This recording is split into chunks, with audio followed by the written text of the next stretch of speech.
الحمدللہ والصلاة والسلام علی رسول اللہ۔ اعوذ باللہ من الشیطان الرجیم، بسم اللہ الرحمن الرحیم۔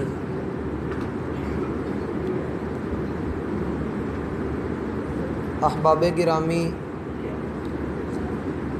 سورہ زمر کی آیت نمبر 23 کے متعلق ہماری بات چل رہی ہے۔ یہ آیت قرآن کریم کے متعلق وہ تعارف پیش کرتی ہے جس تعارف کے ہم محتاج ہیں، اور ہمیں قرآن کو پہچاننے کے لیے ایسی آیات کا علم ہونا لازمی ہے۔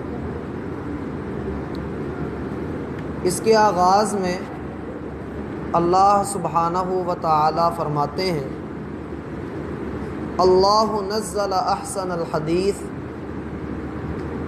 اللہ ہی وہ ذات ہے جس نے بہترین بات کو نازل فرمایا ہے۔ عربی زبان کے اندر کسی بھی چیز کو اتارنے کے لیے دو لفظ استعمال ہوتے ہیں۔ ایک ہوتا ہے لفظ نزل جو آپ کے سامنے ہے، اسی سے بسا اوقات آپ قرآن کریم کے اندر یہ بھی پڑھتے ہیں حامیم تنزیل الکتاب۔ نزلہ ہو یا تنزیل ہو، اس کا معنی ہوتا ہے کسی بھی چیز کو بڑے اہتمام کے ساتھ تھوڑا تھوڑا کر کے وقفے وقفے کے ساتھ ضرورت کے مطابق اس کو اتارنا۔ اور قرآن میں جو دوسرا لفظ استعمال ہوتا ہے وہ ہے انزلنا۔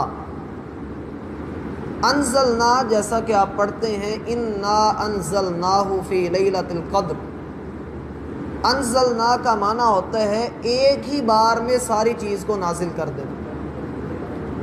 اللہ سبحانہ و تعالی نے ساتوں آسمانوں کے اوپر جو لوح محفوظ بنائی ہے، جس میں قیامت تک کے حالات لکھے ہوئے ہیں کہ آنے والے لمحوں میں، آنے والے وقت میں کیا کیا کچھ ہونے والا ہے، اس لوح محفوظ نامی کتاب میں سے اللہ نے رمضان کے مہینے میں لیلۃ القدر میں پورا قرآن نازل کر کے پہلے آسمان تک پہنچا دیا، اور پہلے آسمان سے پھر دنیا تک، زمین تک 23 سال کے عرصوں میں اللہ رب العالمین نے اس قرآن کو نازل کیا۔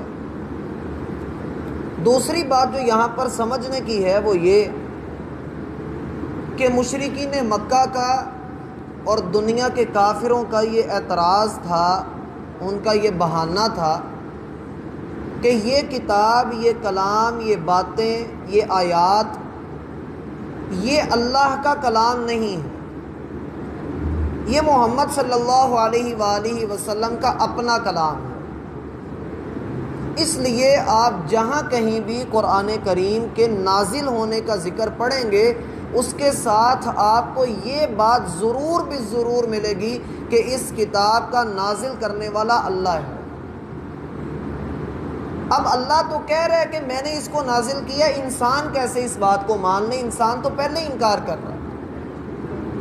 اس کا جواب اللہ رب العالمین نے سورۃ البقرہ میں کچھ یوں دیا ہے: وَإِن كُنتُمْ فِي رَيْبٍ مِّمَّا نَزَّلْنَا عَلَىٰ عَبْدِنَا فَأْتُوا بِسُورَةٍ مِّن مِّثْلِهِ۔ اگر تمہیں اس قرآن کے اللہ رب العالمین کا کلام ہونے میں کوئی شک ہے، اور تم اس شبے میں پڑے ہوئے ہو کہ یہ کتاب، یہ کلام، یہ قرآن، یہ اللہ کا نازل کردہ نہیں ہے بلکہ یہ ایک انسان کا کلام ہے، فَأْتُوا بِسُورَةٍ مِّن مِّثْلِهِ، تو تم بھی اس جیسی باتیں بنا کر لے آؤ۔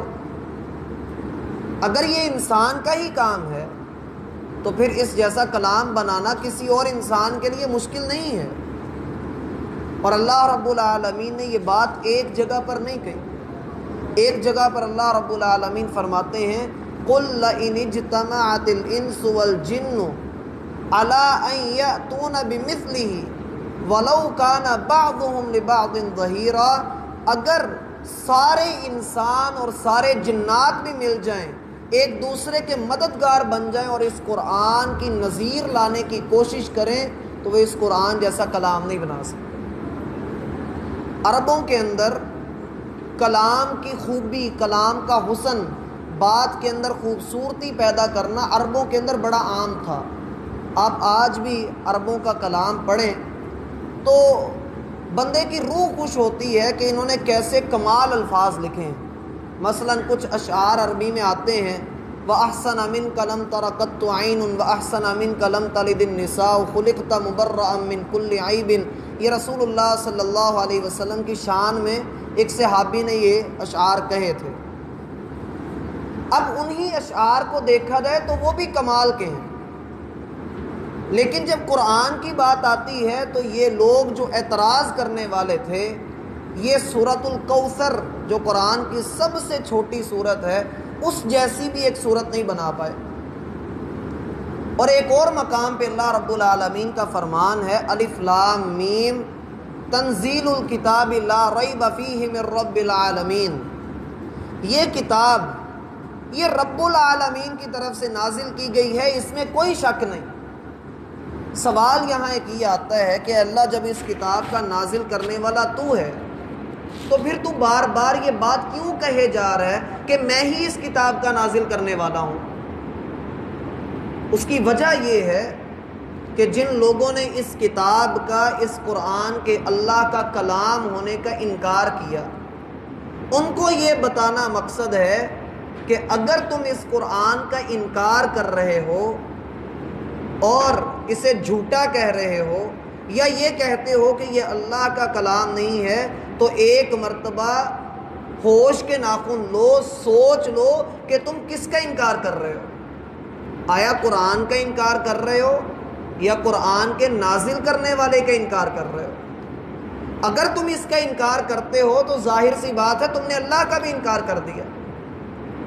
اس لیے اللہ رب العالمین ہر جگہ پر جب یہ بات فرماتے ہیں کہ ہم نے ہی اس قرآن کو نازل کیا ہے، مراد اس سے یہی ہوتی ہے کہ ایک تو اس قرآن کی مثال کوئی نہیں، دوسرا اگر کوئی اس کا انکار کرے گا تو وہ سمجھ لے کہ اس نے اللہ کا انکار کیا ہے۔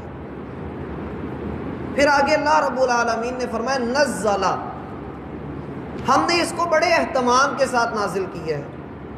اہتمام، کیسا اہتمام کیا اللہ نے؟ مثلاً کوئی بھی موقع آتا جس میں مسلمانوں کو رہنمائی کی ضرورت ہوتی، اللہ سبحانہ و تعالی ضرورت کے مطابق آیات کو نازل کر دیتے۔ مثلاً ایک موقع نبی علیہ الصلاۃ والسلام پر ایسا آیا کہ لوگوں نے کہا کہ محمد صلی اللہ علیہ وسلم کے رب نے اس کو چھوڑ دیا ہے، وہی نازل نہیں کرتا، اس کے اوپر رہنمائی نہیں اترتی، ہدایت نہیں اترتی۔ اللہ نے موقع کی مناسبت کے ساتھ آیات اتاری، وَالضُّحَىٰ وَاللَّيْلِ إِذَا سَجَىٰ مَا وَدَّعَكَ رَبُّكَ وَمَا قَلَىٰ۔ قسم ہے سورج کی روشنیوں کی، رات کے آنے کی، تیرے رب نے نہ تجھے چھوڑا ہے نہ وہ تجھ سے ناراض ہوا ہے۔ اسی طرح سے مکہ کے کافروں نے آپ کی شان میں گستاخیاں کی، آپ کو برا بھلا کہا، اللہ نے آیات نازل فرمائی، اِنَّا كَفَيْنَاكَ الْمُسْتَهْزِئِينَ، جو آپ کا مذاق اڑاتے ہیں محبوب ہم ان کو کفایت کر جائیں گے، ہم ان کو کافی ہو جائیں گے۔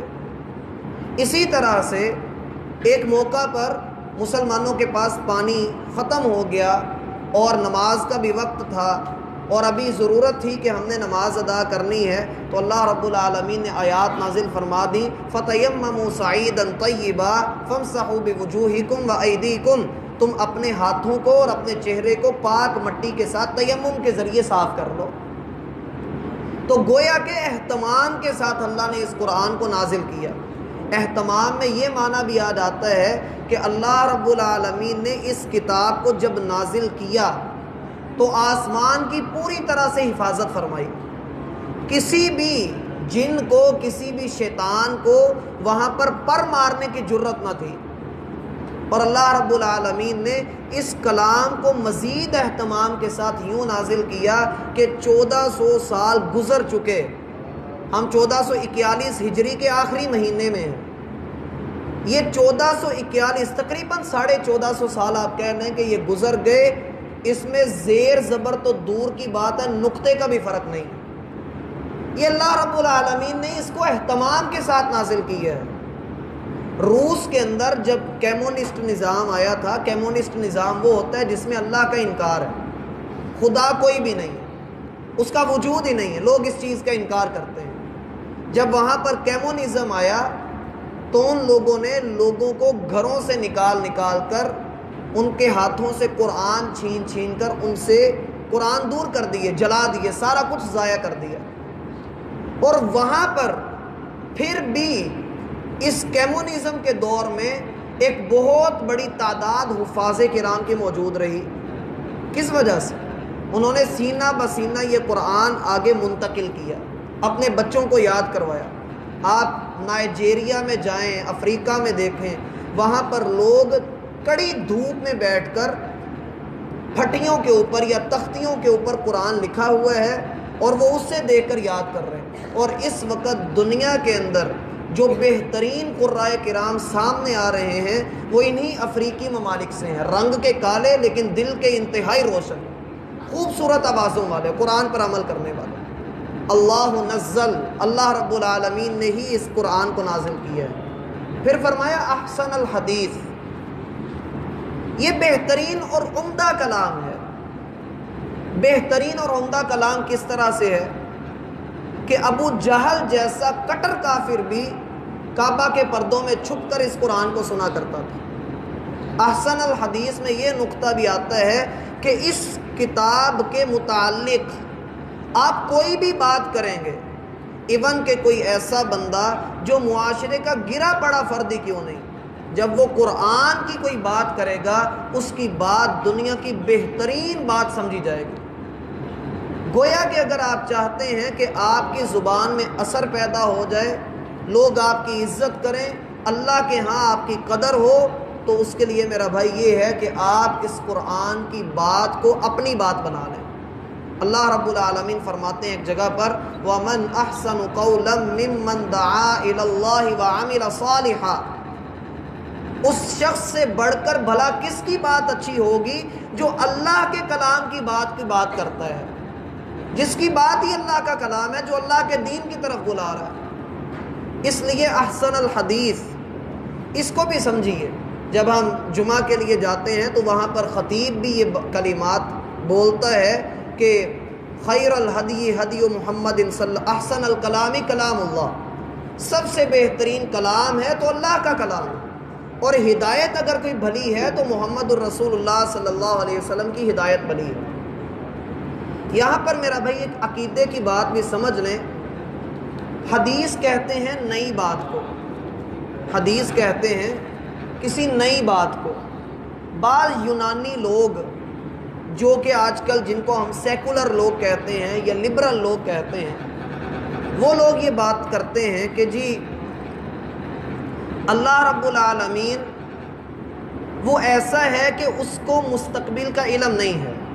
یونانی لوگوں کا یہ کہنا ہے کہ جب تک اللہ رب العالمین کو کسی کام کے ہونے کا پتہ نہ لگے تب تک اللہ کو بھی نہیں پتہ ہوتا کہ یہ کام ہونا ہے، وہ یہ بات کرتے ہیں۔ اور اسی طریقے سے وہ اسی آیت سے، میں نے پچھلی ملاقات میں ذکر کیا تھا، وہ اسی آیت کو دلیل بناتے ہیں کہ حدیث کا معنی ہے نئی بات، اللہ کو نئی بات کا پتہ ہی نہیں ہے۔ نعوذ باللہ وہ یہ بات کرتے ہیں۔ ہم اس چیز کو کیسے رد کریں گے؟ اول تو یہ ہے کہ اللہ رب العالمین صرف اسی جگہ پر اپنی کتاب کے بارے میں بات نہیں کر رہا۔ سورۃ الحج ہے، 17واں پارہ ہے، اللہ رب العالمین فرماتے ہیں کہ اللہ یعلم ما فی السماء والارض، اللہ رب العالمین زمین و آسمان کی تمام چیزوں کو جانتا ہے۔ ان ذالک فی کتاب، اللہ نے یہ چیزیں پہلے سے لکھ کر رکھنی ہے کہ کس نے کس لمحے میں کیا کرنا ہے۔ ان ذالک علی اللہ یسیر، مت بھولو کہ اللہ کے لیے یہ بڑا آسان ہے۔ ان اللہ لا یخفی علیہ شیء فی الارض ولا فی السماء، زمین و آسمان میں کوئی بھی شے ہو اللہ سے مخفی نہیں ہے۔ دراصل یہ وہ لوگ ہوتے ہیں جنہوں نے معاشرے کو یہ جملہ دیا ہوتا ہے کہ احتیاط سے کیمرے کی آنکھ آپ کو دیکھ رہی ہے، اور بد نصیبی یہ کہ ہمارے معاشرے میں بھی یہی ڈر سکھایا جا رہا ہے۔ اگر ہم یہ لکھتے کہ اللہ دیکھ رہا ہے تو یقین مانیے ہمارے ہاں جرائم کی شرح کم ہو جاتی ہے، لیکن انسان کیمروں سے تو ڈرتا ہے لیکن رب سے نہیں ڈرتا۔ لقمان علیہ السلام نے اپنے بیٹے کو نصیحت کرتے ہوئے کہا تھا کہ بیٹا تم زمین کی گہرائیوں میں چھپ جاؤ یا آسمان کی وسعتوں میں گم ہو جاؤ، تم ذرے کے برابر بھی کوئی عمل کرو گے تو اللہ اسے تیرے سامنے لے آئے گا۔ لہٰذا احسن الحدیث، اللہ رب العالمین سنتا بھی ہے، اللہ کلام بھی کرتا ہے، اور اللہ رب العالمین دیکھتا بھی ہے۔ اللہ رب العالمین کی جو شان ہے، آپ سورہ رحمان پڑھتے ہیں، اللہ رب العالمین فرماتے ہیں یسألہ من فی السماوات والارض کل یوم ہوا فی شأن۔ لوگ آپ سے پوچھتے ہیں کہ رب کی شان کیا ہے، کہا ان سے کہہ دیجئے کل یوم ہوا فی شأن، وہ ہر دن ہر لمحے اپنی ایک نئی شان کے ساتھ ہوتا ہے۔ اسی لیے تو کہا جاتا ہے کہ جب اللہ رب العالمین رات کے پچھلے پہر آسمان دنیا پر تشریف لاتا ہے تو ویسے لاتا ہے جیسا اس کی شان کے لائق ہے۔ اللہ ویسے سنتا ہے جیسا اس کی شان کے لائق ہے، اللہ ویسے دیکھتا ہے جیسا اس کی شان کے لائق ہے، ہم اس کی شان کا اندازہ نہیں کر سکتے۔ اسی لیے یہ جو کلام ہے یہ فوراً کہ میں نے نازل کیا ہے، اور یہ بہترین کلام بھی ہے، یہ اسی لیے کہا ہے کہ انسان اس بات کو سمجھ لے کہ اس کلام کا مقابلہ ممکن نہیں، کیونکہ یہ اللہ کا کلام ہے اور ویسا کلام ہے جیسا اللہ کی شان کے لائق ہے۔ حتیٰ کہ سورہ لقمان میں اللہ رب العالمین کا فرمان ہے کہ اگر زمین کے سارے درخت ان کی لکڑیاں قلم بن جائیں اور زمین کا سارا پانی وہ سیاہی بن جائے، اور تم اس کے ساتھ اللہ کی تعریف کے کلمات، اللہ کی شان لکھنا شروع کرو، تمہاری قلمیں گھس جائیں اور تمہاری سیاہی خشک ہو جائے، ایک مرتبہ نہیں 7 مرتبہ بھی ایسا ہو جائے، ما نفدت کلمات اللہ، اللہ کی تعریف، اللہ کی شان، اللہ کا کلام، اللہ رب العالمین کی منقبت وہ کبھی ختم نہیں ہوگی۔ اسی لیے تو اللہ نے فرمایا لا یحیطون بشیء من علمہ، تم اس کے علم کا احاطہ نہیں کر سکتے، تم اس کو جان ہی نہیں سکتے، تم اس کو جو اپنے جیسا سمجھ لیتے ہو تم اپنی جہالت کے اندر۔ اسی لیے اللہ رب العالمین کے قریب ہونے کے لیے بندے کو عاجزی اختیار کرنی چاہیے، اور اللہ رب العالمین کے کلام کو سمجھنے کی کوشش کرنی چاہیے۔ اللہ ہمیں سمجھنے کی توفیق عطا فرمائے۔ اس کی باقی صفات انشاءاللہ ہم اگلی ملاقات میں دیکھیں گے۔ سبحانک اللہ الحمدللہ۔